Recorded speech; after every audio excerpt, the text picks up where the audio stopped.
శాంతాకారం భుజగశయనం పద్మనాభం సురేశం విశ్వాధారం గగనసదృశం మేఘవర్ణం శుభాంగం లక్ష్మీకాంతం కమలనయనం యోగిహృద్యానగమ్యం వందే విష్ణుం భవభయహరం సర్వలోకైకనాథం.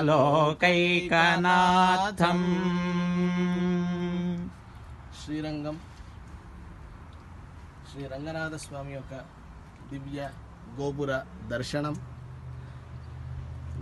దర్శనం ద్వారా శిఖర దర్శనం పాపనాశనం అన్నట్లుగా ఈ యొక్క దర్శనం వల్ల మన అందరి పాపాలు కూడా నశించాలి, రంగనాథుడి యొక్క దివ్య అనుగ్రహము అందరికీ ఉండాలని ప్రార్థిస్తూ సర్వే జనాః సుఖినో భవంతు.